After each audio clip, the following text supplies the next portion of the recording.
Question number 26 लेते हैं। कहता है कि एफ ऑफ क्वेश्चन में आपको ये बोलता है, क्वेश्चन आप बुक से पढ़ लीजिए, मैंने लिखा नहीं है। कह रहा है फाइंड द वैल्यू ऑफ के।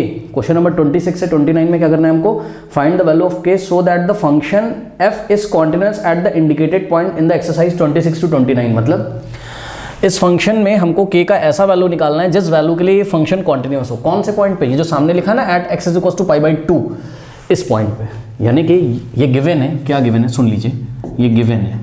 ये गिवन है कि function is continuous at x is equal to π/2। सुनो, अगर function x is equal to π/2 पे कॉन्टिन्यूअस है स्टूडेंट्स, तो जब उसने बोल ही दिया है कि at x is equal to π/2 पे फंक्शन कॉन्टिन्यूअस है, तो इसका मतलब क्या कि limit x approaches to π/2 f of x, यानी कि फंक्शन की लिमिट π/2 पे इक्वल होगी। किसके इक्वल होगी? वो इक्वल होगी एफ ऑफ π/2 के।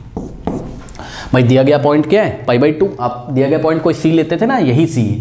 तो आप क्या बोलते थे? अगर किसी पॉइंट सी पे फंक्शन कॉन्टिन्यूअस है, उन्होंने बोल दिया π/2 पे कॉन्टिन्यूअस है, तो आप बोलते थे कि limit x approaches to c f of x is equals to f of c होता है। ठीक है, फंक्शन की वैल्यू उस पॉइंट पे जो होगी वही उस पॉइंट पे लिमिट की वैल्यू होगी। तो ये वाला कॉन्सेप्ट को हम लोग यूज कर सकते हैं क्योंकि उसने कॉन्टिन्यूअस कह दिया। तो अब आपको क्या करना है? आपको बस एक बार लिमिट निकालनी है, ठीक है, पॉइंट π/2 पे, और आपको क्या निकालना है? एफ ऑफ सी का वैल्यू। तो चलो ये आसान है, पहले इसको कर लेते हैं, यानी कि एफ ऑफ π/2 निकाल लेते हैं। एफ ऑफ π/2 यानी कि जब x का वैल्यू π/2 होगा, तो ये तो बहुत ईजी, जब x का वैल्यू π/2 होगा तो फंक्शन का वैल्यू कितना होगा? 3। तो एफ ऑफ π/2 कितना आ गया स्टूडेंट्स? 3 आ गया। ठीक है, इसको 1 बना के छोड़ सकते हो आप। ठीक है, और ये आ गया क्या? एफ ऑफ π/2 का वैल्यू कितना आ गया? 3। अब आपको लिमिट निकालना है। ये थोड़ा सा टीडियस टास्क आपके साथ हो सकता है अगर 11th में आपने नहीं पढ़ा, फिर भी मैं आपको समझाऊंगा। देखिए, limit x approaches to π/2 f of x हमको निकालना है। ठीक है स्टूडेंट्स, अब समझिए जरा। देखिए, अब आपको लिमिट निकालना है, तो आप क्या करोगे? आप सिंपली चलो पहले तो लिख देते हैं लिमिट x अप्रोचेस टू π/2। अब फंक्शन आप क्या लोगे? सुनो, π/2 पे लिमिट चेक करनी है। ठीक है, तो π/2 पे लिमिट चेक करने का मतलब ये है बच्चों कि अब समझो जरा, समझो, ये नंबर लाइन है, यहाँ कहीं π/2 आता होगा। π/2 का मतलब 3.14 डिवाइडेड बाय 2, लगभग जो भी नंबर होता होगा। सुनो, तुम π/2 के लेफ्ट से आ रहे हो और एक बार राइट से आ रहे हो। ठीक है, तो लेफ्ट हैंड साइड लिमिट और राइट हैंड साइड लिमिट दोनों क्या होंगी? इक्वल होंगी। क्यों इक्वल होंगी? क्योंकि वो खुद ही कह रहा है ना फंक्शन कॉन्टिन्यूअस है, इसका मतलब एलएचएल आरएचएल इक्वल है। इसलिए तो ना मैं एलएचएल निकालता हूँ ना मैं आरएचएल, में सीधे लिमिट निकाल दे रहा हूँ। कौन से पॉइंट पे? π/2 पे। तो क्या हम यहाँ पे नहीं बोल सकते हैं क्या कि x किसके इक्वल होगा? π/2 प्लस h के इक्वल होगा? सोचो ना भाई, हम कैसे करते थे? x is equal two point c plus h, जहां पर मैंने आपको बताया था h के ऊपर ये डिपेंड करता है कि h के ऊपर ये डिपेंड करता है कि तुम π/2 के पीछे होगे आगे। भाई h अगर पॉजिटिव होगा तो तुम π/2 के आगे होगे, है ना, और h का वैल्यू अगर नेगेटिव होगा तो तुम π/2 के पीछे होगे। ठीक है ना, π/2 में से थोड़ा सा घटा दोगे तो पीछे आओगे, और π/2 में थोड़ा सा जोड़ दोगे तो आगे आओगे। तो बस सिंपली मैंने यहाँ क्या किया? x is equal to π/2 plus c put कर दिया, और ऐसा करते टाइम आपको याद होगा हम h अप्रोचेस टू क्या कर देते थे? 0। ठीक, क्यों? क्योंकि h का वैल्यू बहुत छोटा होता है। देखो ना, ये π/2 के बाद बहुत छोटा सा नंबर होता था। ये जो बच्चे शुरू से देख रहे हैं उनको पता है, π/2 के पीछे बहुत छोटा सा कोई नंबर होता था। ठीक है, तो यहाँ पर जब हम x is equal to π/2 plus h put करेंगे बच्चों, तो h अप्रोचेस टू क्या हो जाएगा? 0। तो आइए करते हैं यहाँ पर, पहले तो फंक्शन उतार लेते हैं। फंक्शन क्या है? हाँ, एक चीज़ और, जब तुम π/2 के लेफ्ट में हो या π/2 के राइट में हो, तो तुम π/2 पे तो नहीं होना भैया। x की वैल्यू एक्जैक्टली π/2 नहीं है, यानी कि x की वैल्यू एक्जैक्टली इक्वल टू π/2 नहीं है। ये फंक्शन नहीं लेना है, ये फंक्शन लेना है। जब x की वैल्यू π/2 नहीं है, इसका मतलब क्या है कि x इज लेस देन π/2 या x इज ग्रेटर देन π/2। x की वैल्यू π/2 से छोटी हो चाहे बड़ी हो, तो यही फंक्शन लेना है। तो यहाँ फंक्शन की जगह हम क्या लिखेंगे?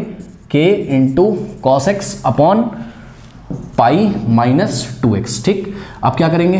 अब बस कुछ नहीं करना है, इसमें थोड़ा सा सॉल्व करेंगे। देखिए कैसे, लिमिट को हम x वेरिएबल से किस में ले आएंगे? h में।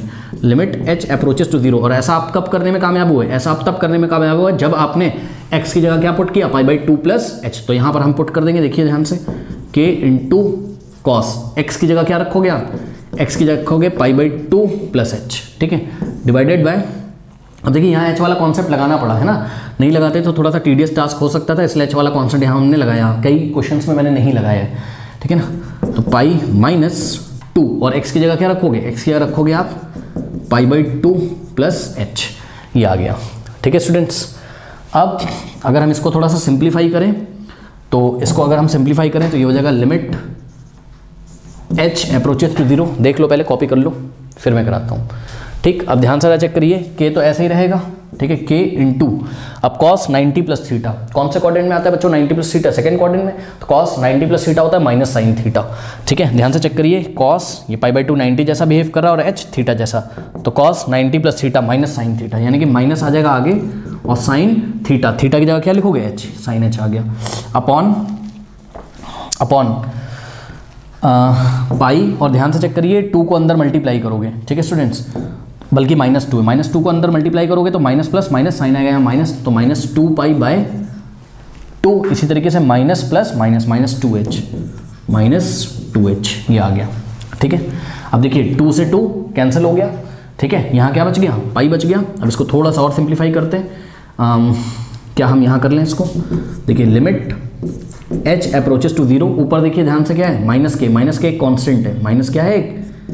कॉन्स्टेंट है, कॉन्स्टेंट पे लिमिट नहीं लगती, अरे कोई नंबर होगा ना, वो के की वैल्यू निकालनी है तो उसको आप बाहर भी ले सकते हो। लो माइनस के को आपने लिमिट से बाहर ले लिया, ठीक है, अंदर क्या बचा आपके पास? अंदर बचा आपके पास साइन h अपॉन, नीचे देखिएगा बच्चों ध्यान से क्या बचा है? पाई और माइनस पाई, यहाँ भी माइनस पाई है और माइनस का 2h बचा है इज इक्वल्स टू, अब देखिए पाई से पाई कैंसिल हो गया, ठीक, नीचे क्या बचा आपके पास? -2 को भी आप बाहर ला सकते हो, वो भी एक कांस्टेंट है, तो ध्यान से चेक करिए, -k अपॉन -2 अपॉन ये -2 को हम बाहर ले आए, -k अपॉन -2, और यहाँ क्या बचा? यहाँ बचा limit h approaches to 0 sine h upon h के सामने -2 था, उसको मैं बाहर ले आया, मल्टीप्लाई में था ना, तो बाहर लिमिट के बाहर भी लिख सकता हूँ, -k के नीचे लिखूंगा, ठीक है।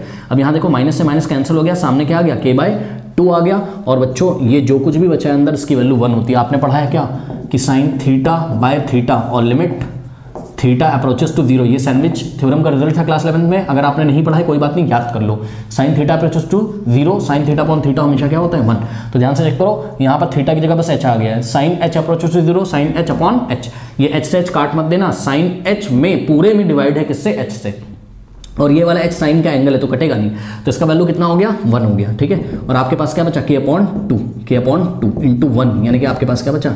k/2। तो सुनो बच्चों, यहाँ से आपके पास लिमिट क्या आई? यहाँ से आपके पास limit x approaches to π/2 f of x, function की लिमिट π/2 पे कितनी आई? k/2 आई, इसको आप थर्ड मान लो, अब बस कोई दिक्कत नहीं। देखो सेकंड, थर्ड और फर्स्ट से, फर्स्ट में आपने क्या बोला था? उन्होंने क्या बोला था? फंक्शन कॉन्टिन्यूअस है, यानी कि जो लिमिट होगी वो किसके इक्वल होगी? फंक्शन के x इक्वल्स टू π/2 की वैल्यू के इक्वल होगी, मतलब फंक्शन के पॉइंट π/2 पे जो वैल्यू आएगी उसके इक्वल होगी, यानी कि ये दोनों आपस में क्या हो जाएंगे? इक्वल। तो बस क्या कर देंगे हम, यहाँ मैं देखिए ब्लू मार्कर से इसको सॉल्व कर रहा हूँ, समझिएगा जरा। लिमिट के नीचे हम क्या रखेंगे? लिमिट कितनी आई तुम्हारी? k/2 is equals to f of π/2 कितना है? 3। बस यहाँ से आप बॉक्स में जानबूझ के बंद किया मैंने ताकि कुछ अलग से समझ में आए, यहाँ से आप k की वैल्यू निकाल लो, 2 उधर चलेगा तो k की वैल्यू कितनी आ जाएगी? 6, ठीक है बच्चों, तो k इज इक्वल्स टू यहाँ पर 6 आ गया। एक हमने लैम्डा वाला क्वेश्चन किया था ना, याद है आपको? पहले उसमें लैम्डा एग्जिस्ट ही नहीं कर रहा था, लैम्डा का ऐसा कोई वैल्यू पॉसिबल नहीं था, तो लिख लीजिए therefore the required value of k is 6, कर लीजिए स्टूडेंट्स।